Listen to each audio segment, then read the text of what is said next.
ایک نے بیج بویا ہے، ایک نے پانی لگایا ہے، اور بڑھانے والا اور پھل دینے والا کون ہے؟ وہ خدا ہے، وہ مسیح ہے۔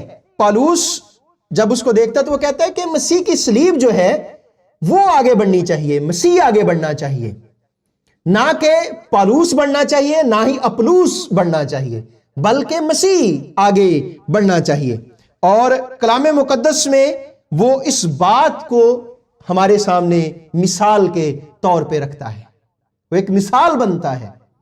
اور سب سے زیادہ جو مشکل پریشانی ہوتی ہے وہ ہے ایکسپٹنس، اور پالوس سب سے پہلے ہمارے لیے اس مثال کو رکھتا ہے۔ اور جو میں حوالہ آپ کے سامنے پڑھ رہا تھا دوسرے کرنتھیوں کے 11ویں باب میں سے، وہ کیا ہے؟ کیا وہی مسیح کے خادم ہے؟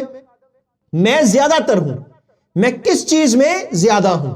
اب ذرا دیکھیے گا، اس نے یہ نہیں کہا کہ میں کلیسیا بنانے میں زیادہ ہوں، میں جو ہے چندے اکٹھے کرنے میں زیادہ ہوں، یا میں یوتھ بنانے میں زیادہ ہوں، یا میں کلیسیا میں سے جو سارے کے سارے لوگ ہیں ان کو اکٹھا کرنے میں زیادہ ہوں، بلکہ کن چیزوں میں زیادہ ہے؟ اس کے فخر کی بات کیا ہے؟ اس کے لیے پرائیورٹی کیا ہے؟ اس کے لیے بتانے کی بات کیا ہے؟ وہ بات کیا ہے کہ میں بھی زیادہ تر ہوں۔ کن میں؟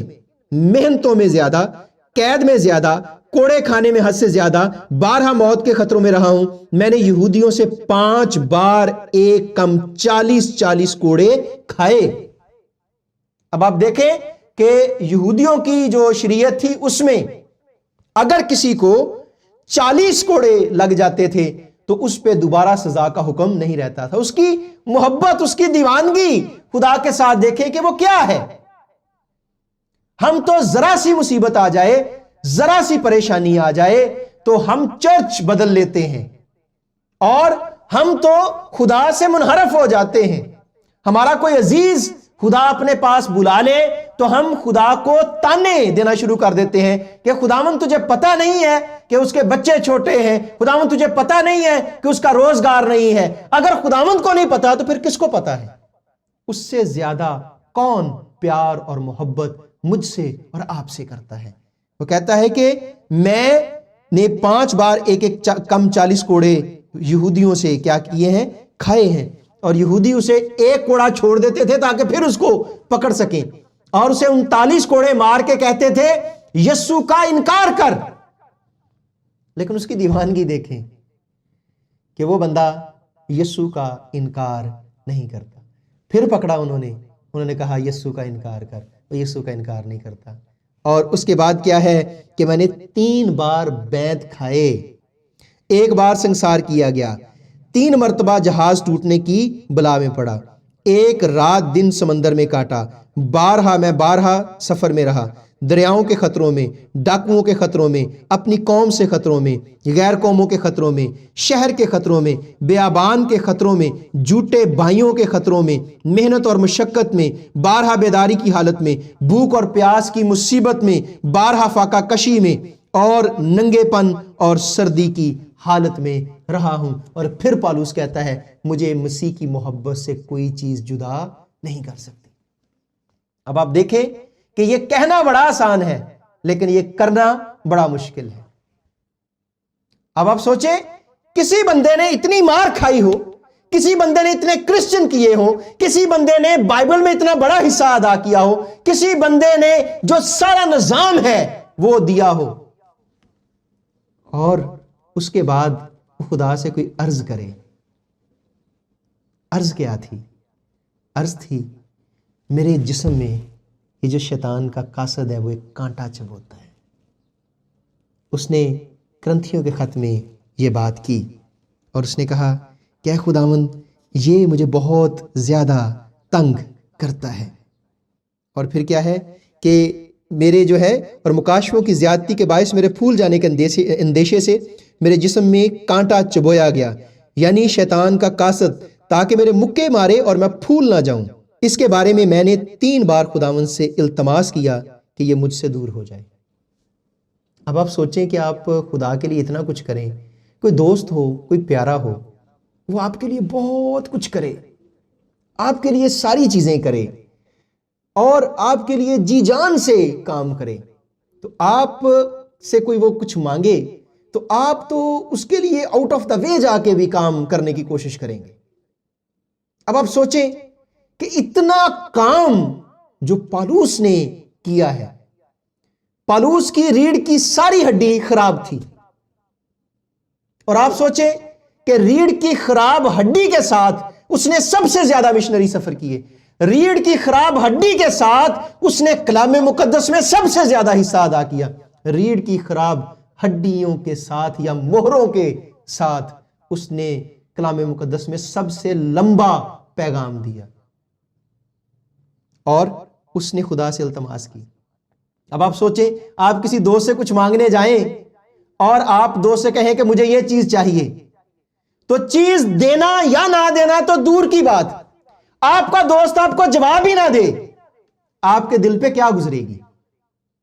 اب اس نے پہلی بار خدا سے التجا کی کہ اے خداوند، یہ شیطان کا قاصد، یہ درد، یہ کمزوری، یہ آنکھوں کا جو دھندلا پن ہے، یہ مجھے تیری خدمت کرنے سے روکتا ہے، اس کو مجھ سے دور کر دے۔ اب آپ دیکھیں کہ ہاں یا نہ تو دور کی بات، کوئی جواب ہی نہیں آیا۔ ہمیں نہیں پتا یہ کتنے عرصے کی بات ہے، 1 سال لگا، 2 سال لگے، 3 سال لگے، 4 سال لگے، 5 سال لگے۔ اب اس کے بعد پھر اس نے التجا کی، کیا خداوند کھڑا نہیں ہوا جاتا، چلا نہیں جاتا، اے خداوند شفا دے دے، بحالی دے دے، اس کو مجھ سے دور کر دے۔ لیکن جواب ہی نہیں آیا۔ میری اور آپ کی طرح کو کوئی بندہ ہوتا تو وہ کہتا ہے کہ خداوند ہم نے یہ کیا تیرے لیے، یہ کیا، یہ کیا، یہ کیا، تو مجھے شفا نہیں دے سکتا، تو مجھے بحال نہیں کر سکتا، تو مجھے آزاد نہیں کر سکتا۔ دوسری بار بھی کوئی جواب نہیں آیا، اور پھر جب تیسری بار اس نے التجا کی ہے تو آیت کیا آئی؟ وہ آیت ذرا دیکھیے، مگر اس نے مجھ سے کہا کہ میرا فضل تیرے لیے کیا ہے؟ کافی ہے۔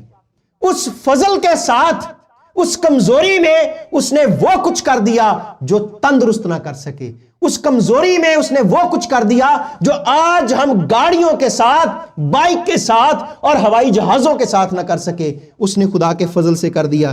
اس نے کیا کہا؟ مجھے جواب آیا، میرا فضل تیرے لیے کافی ہے کیونکہ میری قدرت کمزوری میں پوری ہوتی ہے، پس میں بڑی خوشی سے اپنی کمزوری پر فخر کروں گا تاکہ مسیح کی قدرت مجھ پر چھائی رہے۔ اس لیے کہ میں مسیح کی خاطر کمزوری میں، بے عزتی میں، احتیاج میں، ستائے جانے میں، تنگی میں خوش ہوں، کیونکہ جب میں کمزور ہوتا ہوں تب ہی میں کیا ہوتا ہوں؟ زوراور ہوتا ہوں۔ اس کا ایمان خدا کے ساتھ دیکھیں کہ اس کا ایمان کیا ہے، اور پھر وہ کہتا ہے کہ مجھے مسیح کی محبت سے کوئی چیز جدا نہیں کر سکتی۔ کیسا پختہ ایمان ہے۔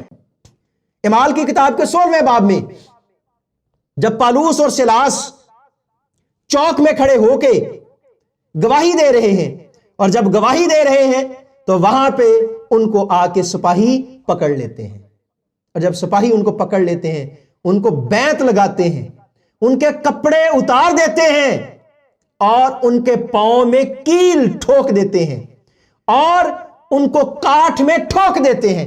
اور کاٹھ یہ ہوتا تھا کہ اس طریقے سے ہاتھ پیچھے باندھتے تھے اور بیچ میں سے ایک لمبا جو وہ ڈنڈا ہے بانس کا وہ گزارا جاتا تھا، اس لیے، اور جو ٹانگیں ہیں یہ ٹانگیں ان کو یہاں لگا کے اور باندھ دیا جاتا تھا، اور بیچ میں سے جو ٹانگوں کے درمیان میں پنڈلیوں اور جو تھائز کے درمیان سے ایک لمبا جو ڈنڈا ہے وہ گزارا جاتا تھا، اور اوپر سے ٹانگوں کو سینے کے ساتھ باندھ دیا جاتا تھا فولڈ کر کے۔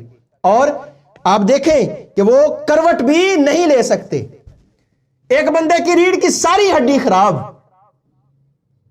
اور آپ سوچیں کہ وہ کیسے کروٹ لیتا ہوگا اور کیسی ساری چیزیں کرتا ہوگا۔ پاؤں میں کیل لگے ہوئے ہیں اور وہ کاٹ میں ٹھکا ہوا ہے، قید میں پڑا ہے، اور تن پہ کپڑے بھی نہیں ہیں۔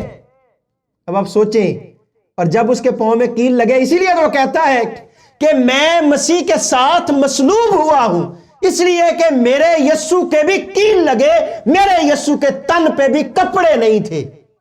میں مسیح کے ساتھ مصلوب ہوا ہوں، اب میں زندہ نہ رہا بلکہ مسیح مجھ میں کیا ہے؟ زندہ ہے۔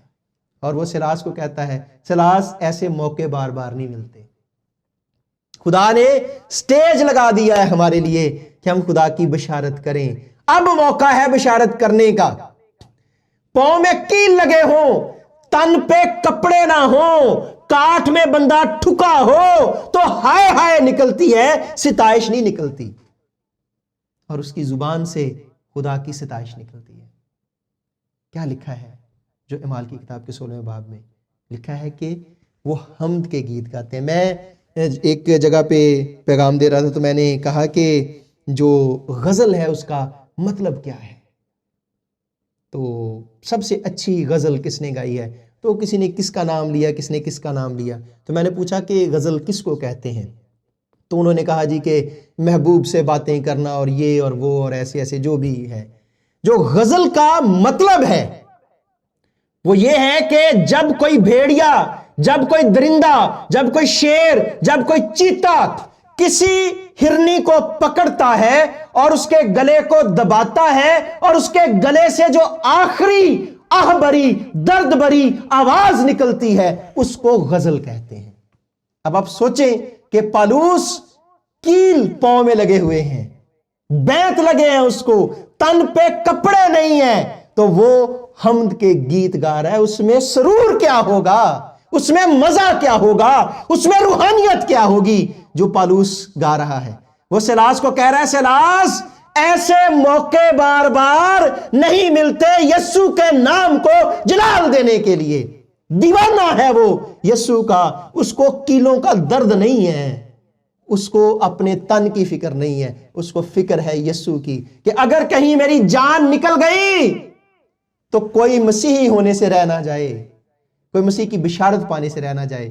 میرے عزیزو ایسے نام نہیں بنتا. اس نے اپنا نام ہی تبدیل کر لیا. جب تک کوئی چھوٹا نہیں بنے گا تب تک کوئی بڑا نہیں بنے گا. اس نے ساؤل سے اپنے آپ کو پالوس بنا لیا. اس نے بڑے سے اپنے آپ کو چھوٹا کر لیا. اور جو یسوع میں چھوٹا ہوتا ہے دنیا میں اس سے کوئی اور بڑا ہو نہیں سکتا. آج ہر کوئی پالوس پالوس کر رہا ہے. اور کلام مقدس میں جب اس نے دیکھا اس نے کہا آؤ گیت گائیں کیونکہ میرا اور تیرا یسوع زندہ ہے اور میرا اور تیرا یسوع معجزات کرتا ہے. آج قیدیوں سمیت یہ سارے رومی دیکھ لیں کہ دنیا میں کوئی اور نام نہیں ہے سوائے یسوع کے. اور ہوا یہ وہ گیت گا رہے ہیں، قیدی سن رہے ہیں. ایمانداروں مسیحی جہاں جاتے ہیں وہ خدا کا پرچار کرتے ہیں. ایماندار جہاں جاتے ہیں وہ اپنے نشان چھوڑ آتے ہیں. جیسے نشان چھوڑ کے آیا تھا ابراہم، جیسے یعقوب اس پتھر پہ تیل ڈال کے نشان چھوڑ کے آیا تھا، جیسے یہاں پہ وہ قید خانے میں یسوع کا نشان چھوڑ کے آ رہے ہیں. اور جب وہ گیت گا رہے ہیں ہوا کیا؟ ہوا یہ کہ سارے کے سارے دروازے کھل گئے. اور جب صوبے دار آیا ہے تو صوبے دار آ کے تو اپنے آپ کو مارنا چاہتا ہے. تو پالوس کیا کہتا ہے؟ ہم سب یہی ہیں اور تو سب دیکھ لے. تو اس نے کہا بڑے قیدی آئے، قیدی بھاگے بھی، میری زندگی میں کبھی ایسے نہیں ہوا. ہر ایک تالا، ہر ایک دروازہ کھل جائے جب آپ یسوع کو پکارتے ہیں. میرے عزیزو جب مشکل، پریشانی، دکھ آتا ہے، یہودی لوگ 136واں زبور تب گاتے ہیں جب ان پہ مصیبت اور پریشانی ہوتی ہے، اور ہم تب گاتے ہیں جب ہمیں رہائی مل جاتی ہے، بچہ پاس ہو جاتا ہے.